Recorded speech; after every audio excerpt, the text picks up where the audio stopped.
Hello, coucou, salut, comment vas-tu? Je suis désolée, hier, j'étais à Paris pour aller faire mon passeport. J'ai fait un aller-retour en fait, alors 4h30 de TGV à chaque fois, non, au retour c'était 5 heures même de TGV, donc aller tôt le matin et revenir tard le soir, il m'était tout simplement pas possible de me poser et de faire un lit solo avec toi. Et en plus, même dans le train, j'avais envie de faire dans le train, mais avec cette histoire de masque qu'il fallait porter tout le temps là, ça me gonflait. Et donc, moi je l'enlevais, hein. À chaque fois le contrôleur venait et à la fin il m'a même menacé de me mettre une contravention qui allait aller directement au trésor public. Il laisser faire son zèle, tu sais, en fonction de personnes. Par exemple, en mon retour, le contrôleur, il n'a même pas calculé que je porte le masque ou pas quand il contrôlait les billets. Mais à l'aller, je ne sais pas qu'est-ce qu'elle avait cette dame, mais il fallait à tout prix que... Enfin, bref, justement, à propos de ce masque, le lit solo d'aujourd'hui va porter sur le fait que l'herbe n'est pas toujours plus verte ailleurs, voilà. Hein? Tu vas regarder par ta fenêtre l'herbe, la pelouse du voisin. Tu vas regarder la pelouse du voisin et tu vas te dire, ah, comme sa pelouse est verte, comme elle est bien tendue, elle est très belle. Regarde ma pelouse, elle se dessèche. Là, je suis dans la cour de l'entreprise. Hein. La pelouse ici, elle est desséchée. Elle est, hein. Et donc, j'aurais tendance à envier, peut-être, je ne sais pas quel voisin là-bas qui a une belle pelouse, quoique avec cette chaleur toulousaine, je ne sais pas s'il y a des pelouses là. Justement, tu vas voir que ta pelouse est desséchée et tu vas jalouser la pelouse du voisin qui est toute verte alors qu'il fait chaud, alors qu'il fait 36 degrés, tout est sec. Et un jour, tu t'approches, tu vas chez lui, tu vas lui rendre visite, tu t'approches de sa pelouse et tu te rends compte que c'est de la pelouse artificielle. Donc, rien de naturel, hein, du contrefait. Donc, c'est ça. On a tendance à vouloir imiter les autres, à envier les autres en disant que c'est plus beau, regarde comme il est beau. On se compare, voilà. On a tendance à se comparer. Voilà, on a tendance à se comparer avec les autres. Regarde comme il est beau, regarde comme elle est belle, regarde ses cheveux, elle a un beau tissaille, une belle brésilienne. Regarde ses dents comme elles sont blanches. Et moi, regarde-moi, moi j'ai fait mes cornes à l'africaine là. Bref, on a tendance à se comparer, à se dévaloriser. Alors que moi, avec mes cornes africaines là, et ma belle robe en wax là, je me sens tellement authentique. Je me sens tellement authentique et bien. Je suis ce que je suis. Pourquoi j'en parle? En fait, j'en parle parce que la dernière fois, mon fils, moi, comme je le dis toujours, moi, je ne regarde pas la télé. Donc, je ne regarde pas les infos. Je ne sais pas ce qui se passe. Moi, par rapport à la crise sanitaire, moi, j'apprends les décisions qui sont prises qu'en observant les gens dans la ville ou bien... par exemple, pour l'obligation du port du masque au boulot, on nous a mis une note d'information. Et donc, mon fils me disait, lui, c'est un ado, donc peut-être qu'il va souvent avec les réseaux sociaux et tout ça. Moi, ça fait aussi un bon bout de temps que je n'ai pas été sur les réseaux sociaux. Donc, mon fils me disait que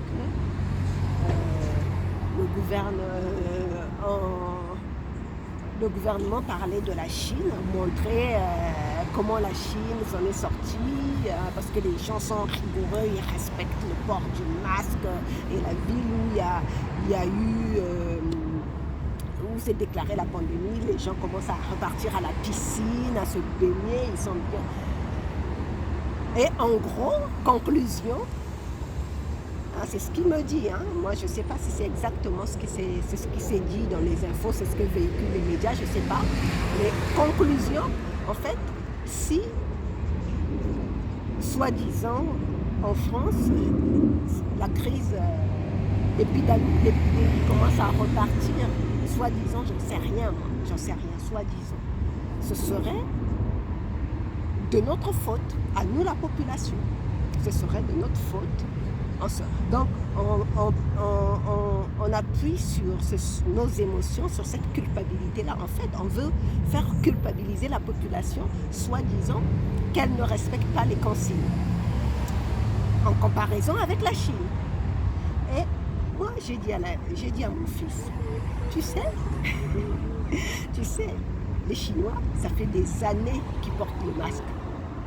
Le port du masque en Chine, ça vient pas, c'est pas avec la pandémie que c'est arrivé. Hein. Ça fait des années qu'ils portent le masque. Moi, je me souviens, j'étais dans un cours d'anglais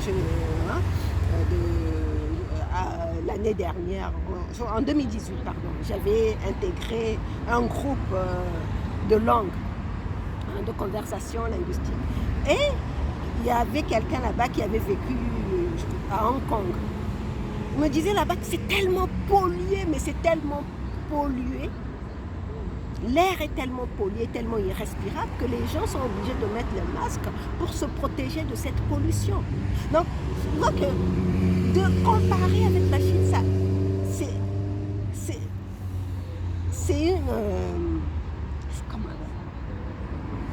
en fait, c'est une erreur. En fait, c'est un mensonge. C'est un mensonge qu'on est en train de nous véhiculer pour nous culpabiliser parce que les Chinois, ils portent le masque depuis longtemps parce que c'est pollué. L'air est irrespirable dans leur ville. Dans les grandes mégalopoles, l'air est irrespirable. Moi, à l'époque, j'avais même vu un journal où un enfant de 6 ans se baladait avec une boîte d'oxygène. Tu sais, les boîtes d'oxygène comme... hein? Il se baladait, il avait ça dans son sac à dos pour aller à l'école. Tellement l'air est irrespirable, il fallait qu'il se ravitaille en oxygène. Tu vois que nous, on n'en est pas là. Les Chinois, s'ils portent les masques, c'est à cause de ça. Mais c'est pas... D'ailleurs, comme je l'avais dit dans un autre émission, d'ailleurs, ça ne nous a pas empêché d'avoir la pandémie. Puisqu'ils portent les masques depuis longtemps, ça ne nous a pas empêché d'avoir cette pandémie-là, d'attraper, que la crise touche leur pays. Et encore, il paraît, comme on parle, on nous donne l'information qu'à moitié. Dans certaines villes, il n'y a pas eu de confinement parce que la Chine, c'est quand même 2 milliards d'habitants et plusieurs villes. Hein? Donc, on nous a montré juste ce qu'on veut nous montrer, mais la partie cachée de l'iceberg, on ne nous l'a pas montré. Donc, j'ai dit à mon fils, mais il faut arrêter de se comparer aux autres. Ça, c'est l'expérience chinoise, mais on ne sait pas réellement ce qu'il en est. Hein?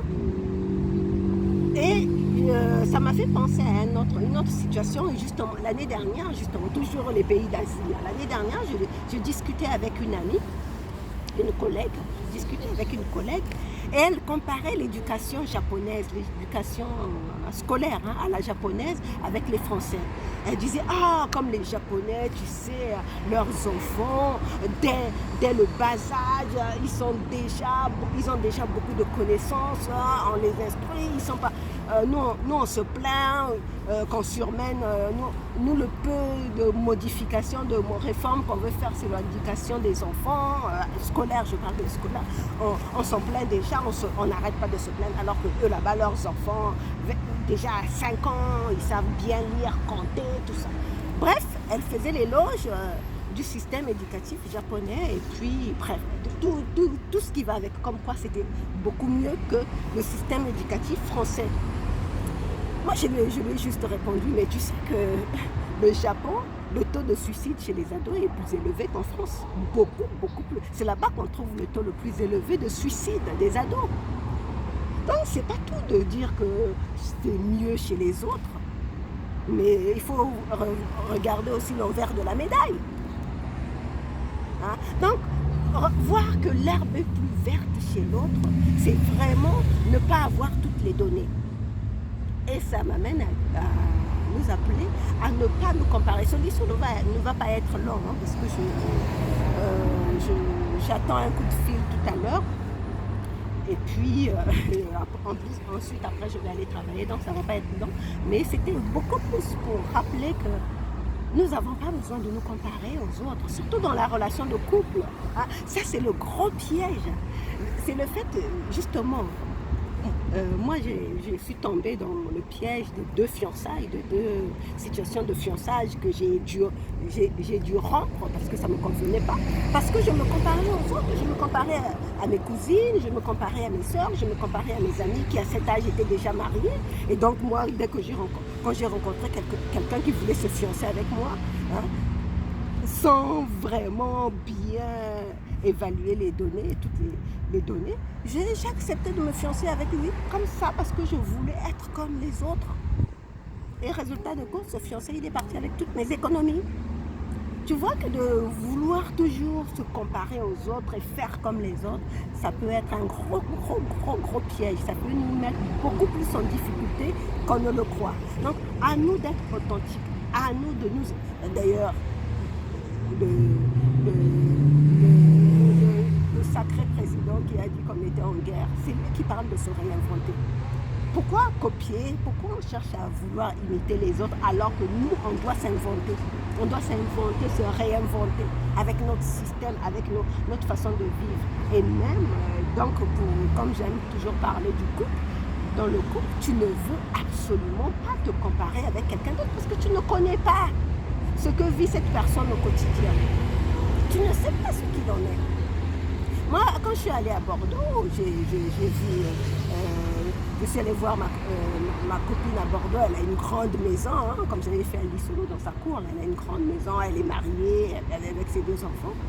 Mais vu de l'extérieur, en plus, ils ont deux bagnoles, chacun sa bagnole, une grande maison, tout. Vu de l'extérieur, on peut les envier. Mais quand elle me raconte son histoire de couple, moi, j'ai pas envie de faire comme elle, du tout. Tu vois que c'est pas tout de regarder l'herbe, la pelouse du voisin. Il faut encore avoir toutes les données pour pouvoir savoir si c'est vraiment mieux chez lui.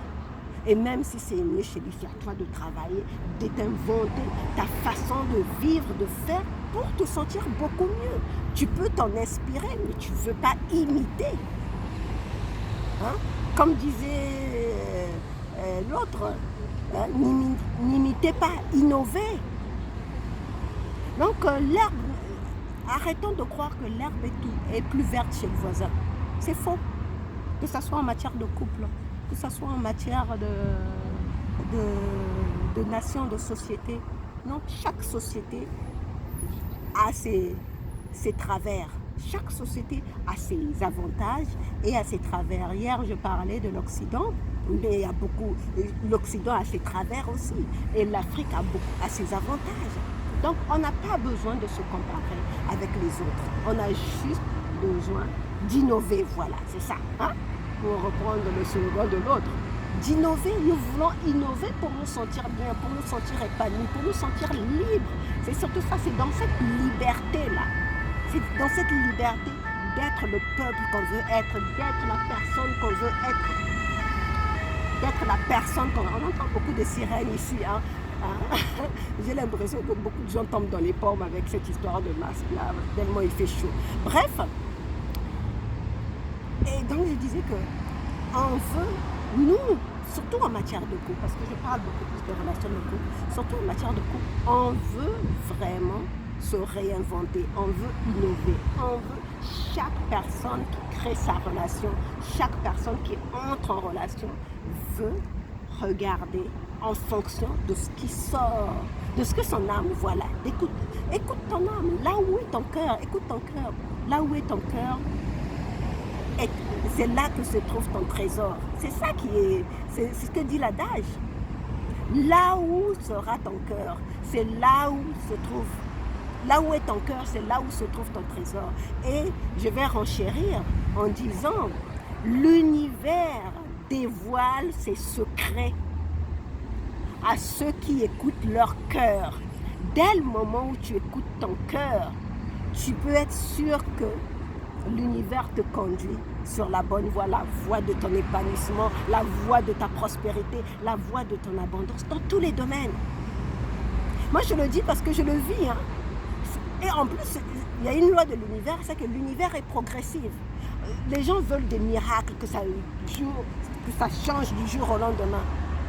Mais l'univers est progressif. Donc c'est à nous de comprendre les mécanismes qui se passent. Certains disent que cette histoire, cette crise-là va durer 10 ans.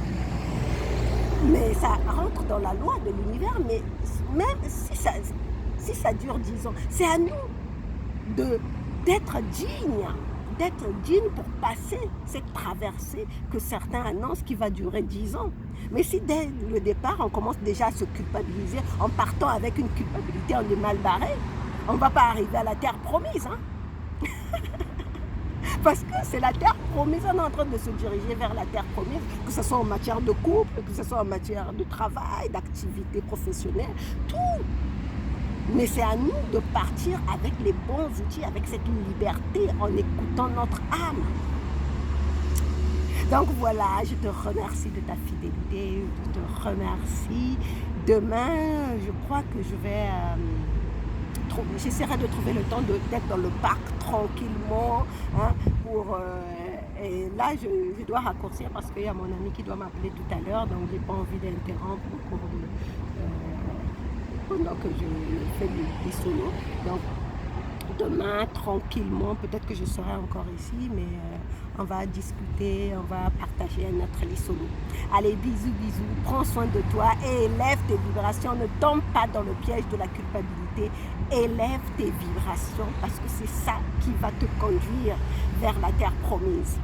Alors, bisous, ciao.